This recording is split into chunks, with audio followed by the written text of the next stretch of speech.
ശബരിമല സ്വർണ്ണക്കൊള്ളയിൽ നിർണായക പരിശോധനാ ഫലം SITക്ക് ലഭിച്ചു. കട്ടിളപ്പാളികൾ മാറ്റിയിട്ടില്ലെന്നും പാളികളെ പൊതിഞ്ഞ സ്വർണ്ണമാണ് തട്ടിയെടുത്തതെന്നും റിപ്പോർട്ടിൽ പറയുന്നു. ജംഷഡ്പൂരിലെ ലാബിൽ പരിശോധിച്ച 8 സാമ്പിളുകളുടെ പരിശോധനാ ഫലമാണ് പ്രത്യേക അന്വേഷണ സംഘത്തിന് ലഭിച്ചത്.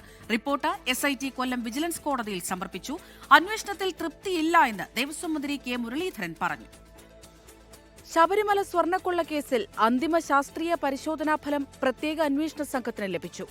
വ്യവസായി വിജയ് മല്യ സ്വർണത്തിൽ നിർമ്മിച്ചു നൽകിയ ശബരിമല ശ്രീകോവിലെ ദ്വാരപാലക ശില്പപാളികളോ കട്ടിളപ്പാളികളോ മാറ്റിയിട്ടില്ല എന്നാണ് പരിശോധനാ ഫലം.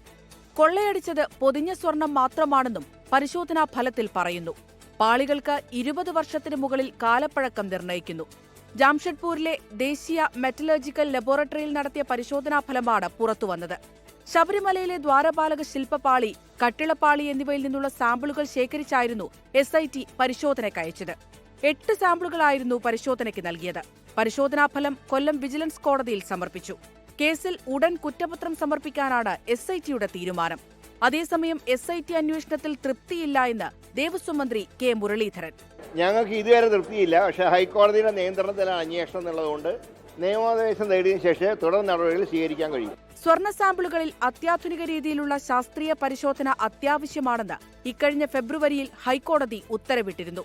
തുടർന്നാണ് പ്രത്യേക അന്വേഷണ സംഘം വീണ്ടും സാമ്പിളുകൾ ശേഖരിച്ച് ജാംഷഡ്പൂരിലെ ലാബിൽ പരിശോധനയ്ക്കയച്ചത്. 24 തിരുവനന്തപുരം.